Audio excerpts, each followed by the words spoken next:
आज की अगर हम बात करें कि हमारा स्टार कैसे ट्विंकलिंग करता है, मतलब जगमगाता कैसे। आप जब भी स्टार्स को देखते हो तो हल्का सा लगता है कि उसकी लाइट कभी कम कभी ज़्यादा हो रही है, ट्विंकलिंग करता हुआ दिखाई पड़ता है।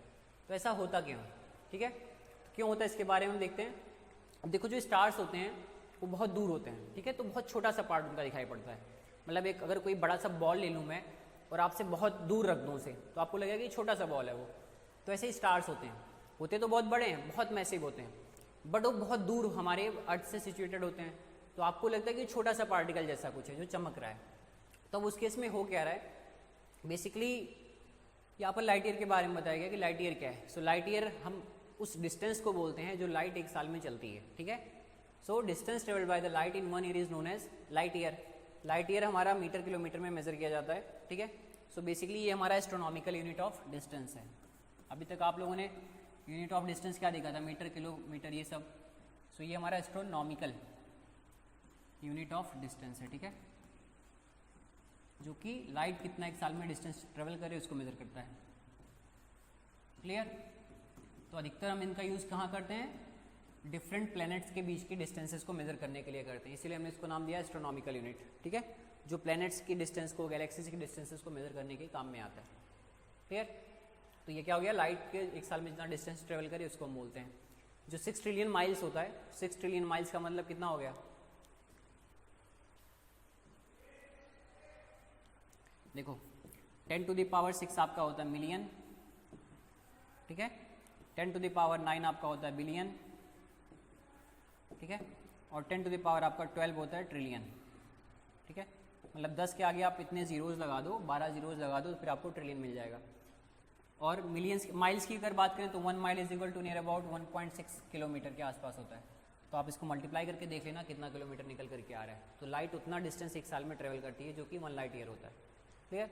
आप ये चीज़ें बुक में देख सकते हो। तो ट्विंकलिंग ऑफ स्टार्स पे फिर आते हैं। तो मान लो कि आपका स्टार्स कहीं यहाँ पर है, ठीक है, बहुत दूर रखा गया है, वहाँ पर है, वहाँ से लाइट आपके आंखों तक पहुँचेगी। तो हमारा जो एटमॉस्फेयर है डिफरेंट गैसेस से मिलकर के बना है, ठीक है। सबसे नीचे कौन सी गैसेज होती हैं, जिनकी डेंसिटी ज़्यादा होती है, और सबसे ऊपर जो हमारे एटमॉस्फेयर में गैसेज हैं वो सबसे हल्की हैं, मतलब उनकी डेंसिटी कम है। तो नीचे वाला मीडियम आपका डेंसर हो गया, ऊपर वाला मीडियम कैसा हो गया, रेयर हो गया। तो जब लाइट यहाँ से पहुँचेगी आपके आंखों तक तो रेयर टू डेंसर मीडियम आएगी। हर 2 मीडियम के बीच में हम क्या करेंगे, एक नॉर्मल ड्रॉ करेंगे जहाँ पर इंटरफेस आपका बन रहा है। तो कुछ इस तरीके से हमने नॉर्मल ड्रॉ कर दिए, ठीक है, 4 डिफरेंट नॉर्मल ड्रॉ कर दिए।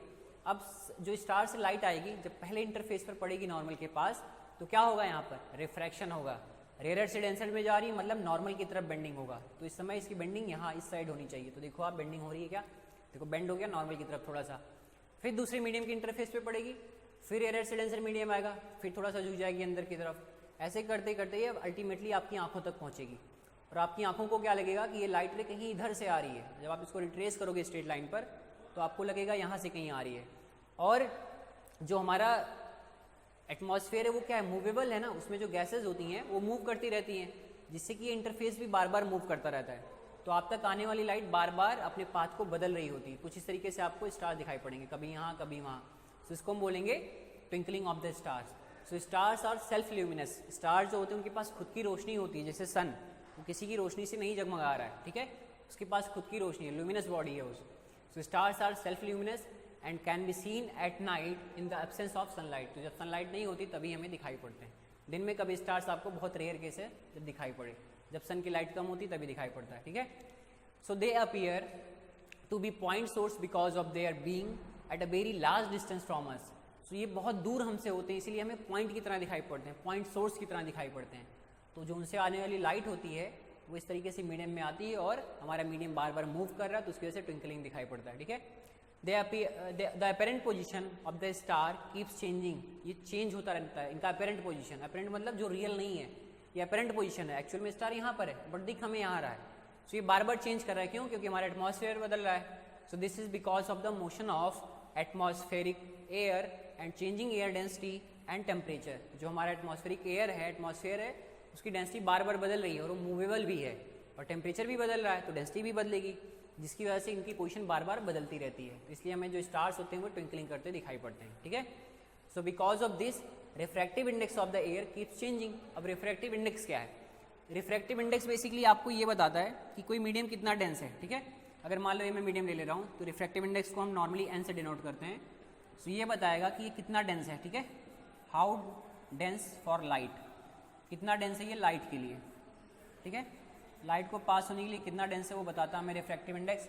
So the refractive index of air keep changing, वो बार बार चेंज हो रहा है क्योंकि मूव कर रहा है, ठीक है, because of this change the position and brightness of the star keep changing continuously and the star appears to be twinkling. अब ये बार बार जब चेंज हो रहा है हमारा रिफ्रैक्टिव इंडेक्स, तो इसकी वजह से वो हमें ट्विंकलिंग करते हुए दिखाई पड़ते हैं, ठीक है। सो ये आपका हो गया ट्विंकलिंग ऑफ स्टार्स के बारे में, clear.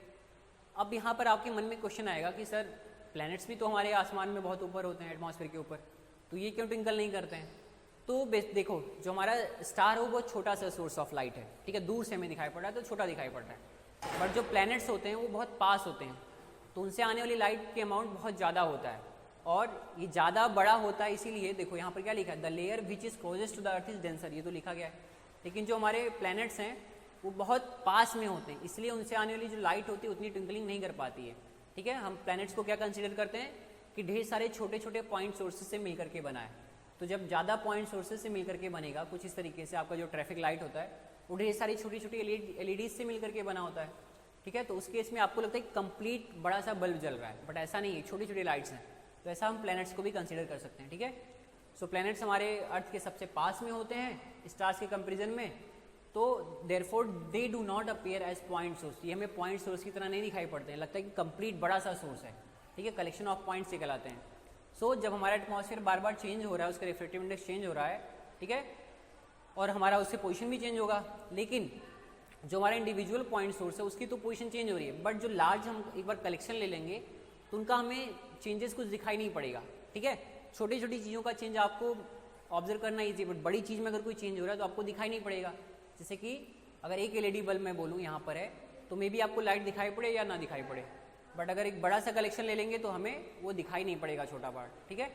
So the average position and the total average brightness remains unchange and planets do not twinkle, जो एवरेज पोजीशन होती है और टोटल एवरेज ब्राइटनेस होती है वो चेंज नहीं होती है, जिसकी वजह से वो हमें ट्विंकलिंग करते हुए दिखाई नहीं पड़ते हैं, ठीक है। अब हम देखेंगे एडवांस सनराइज और एडवांस सनसेट के बारे में। एडवांस का मतलब क्या है कि जल्दी सनराइज हो जाता है, 2 मिनट्स पहले ही हमारा जो सनराइज होता है हमें दिखने लगता है, जबकि सन हमारा कहीं और पर होता है। तो ये मान लो आपका अर्थ है, डिफरेंट डिफरेंट एटमॉस्फेयर हो गई, यहाँ पर आप खड़े हो और हमने एक स्ट्रेट लाइन ड्रॉ कर दी आपकी आंखों के अकॉर्डिंग, ठीक है, तो ये आपका कहलाएगा होराइजन। होराइजन मतलब क्या कि आपकी आंखों से जाने वाली स्ट्रेट लाइन होराइजन हो गया, जिसके अलॉन्ग आप देख पाते हो, ठीक है। अब क्या होगा, जब सन आपका राइज करता है उस केस में अभी सन नीचे है, ठीक है, सन नीचे है, यहाँ से जो आने वाली लाइट होगी एटमॉस्फेयर में अलग अलग पार्ट से होकर के रिफ्रैक्ट होगी और आपकी आंखों तक पहुँचेगी। अब इस केस में क्या होगा, आपकी आंखों को लगेगा कि ये लाइट कहीं यहाँ से आ रही है, सो उस केस में आपको सन की एक अपरेंट पोजीशन दिखाई पड़ेगी और आपको लगेगा कि सनराइज पहले ही हो चुका है, ठीक है। सो ये क्यों हो रहा है, ये हमारा एटमॉस्फेरिक रिफ्रैक्शन हो रहा है, मीडियम बार बार बदल रहा है ना, तो जैसा रीजन आपका स्टार्स में था, मिराज में था, सेम चीज़ यहाँ पर भी है, ठीक है। सो इसलिए हमें ये अपरेंट सन दिखाई पड़ता है। इसी तरीके से अगर डिलेड सनसेट की बात करें कि आपका सनसेट डिले होता हुआ क्यों दिखाई पड़ता है, मतलब सन हमारा जा चुका होता है बट अभी भी हमें आसमान में दिखाई पड़ रहा होता है। सो फिर से आपको वही काम करना है, होराइजन बनाना है यहाँ पर एटमॉस्फेयर के अलॉन्ग, और इस बार आपका सन सेट हो चुका है बट अभी भी सन आपको अपने होराइजन के ऊपर दिखाई पड़ता है। होराइजन का मतलब क्या है, जैसे आप अगर बीच पे खड़े हो आपको सन सेट होता हुआ दिखाई पड़ेगा, तो वो लाइन जिसके नीचे सन सेट हो जाता है वो आपका होराइजन कहलाता है, आपको सन सेट होता हुआ दिखाई पड़ेगा, ठीक है। लेकिन जो आपको सन होता है लगता है कि अभी सेट नहीं हुआ, एक्चुअल में नीचे जा चुका है, बट आपका सन ऊपर दिखाई पड़ता है, तो उसी का रिवर्स प्रोसेस यहाँ पर हो रहा है। लाइट रेज आ रही है, एटमॉस्फेयर से रिफ्रैक्ट हो रही है और आपकी आंखों को लग रहा है यहाँ से आ रही है, तो ये आपका हो गया एटमॉस्फेरिक रिफ्रैक्शन के थ्रू। इसी तरीके से अब हम एक और चीज़ डिस्कस करेंगे, लास्ट प्रॉपर्टी हमारी यहाँ पर है स्कैटरिंग ऑफ लाइट, कि लाइट की स्कैटरिंग क्या होती है, ठीक है। लाइट की स्कैटरिंग होने का मतलब होता है लाइट का किसी चीज़ से टकरा करके फैलना। तो मान लो कि सरफेस है जहाँ पर 3 लाइट रेज इस तरीके से इंसिडेंट हो रही हैं और ये स्मूथ सरफेस है, ठीक है।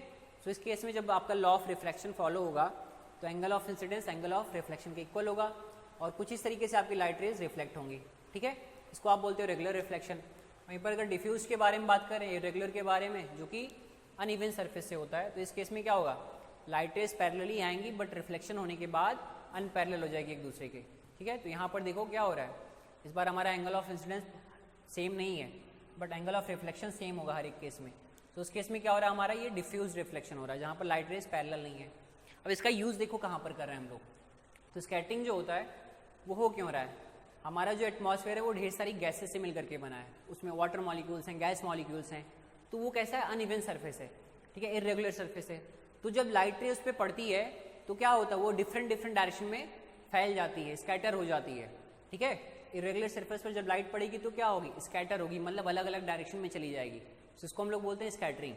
Scattering is the process of absorption and then reemission of light energy. मतलब मान लो कि मैं बड़ा सा पार्टिकल हूँ, मेरे ऊपर कोई लाइट रे इंसिडेंट हुई, तो मैं कुछ पार्ट ऑफ लाइट को एब्जॉर्ब कर लूंगा, मतलब अपने अंदर रख लूंगा, अपने पॉकेट में रख लूंगा, और आफ्टर सम टाइम मैं इसको फिर से वापस भेज दूंगा अलग डायरेक्शन में, ठीक है। तो ये स्कैटरिंग होता है, मतलब पहले एब्जॉर्प्शन होता है फिर वहाँ से रिफ्लेक्शन हो जाता है, तो ये हमारा होता है स्कैटरिंग।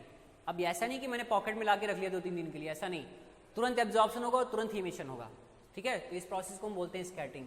ये होता क्यों है, क्योंकि हमारे जो एटमॉस्फेयर में मॉलिक्यूल्स होते हैं वो लाइट की वेवलेंथ के आसपास के होते हैं, तो उनको एब्जॉर्ब करता है लाइट को और फिर इमिट कर देता है डिफरेंट डायरेक्शन में, ठीक है। अब देखो कुछ फैक्टर्स यहाँ पर हैं, हम अलग अलग कलर्स के वेवलेंथ के बारे में अगर बात करें तो आपका बताया था वायलेट का कितना होता है, 4000 एंगस्ट्रॉम के आसपास होता है, वहीं पर जो रेड का होता है सबसे ज़्यादा होता है, ठीक है।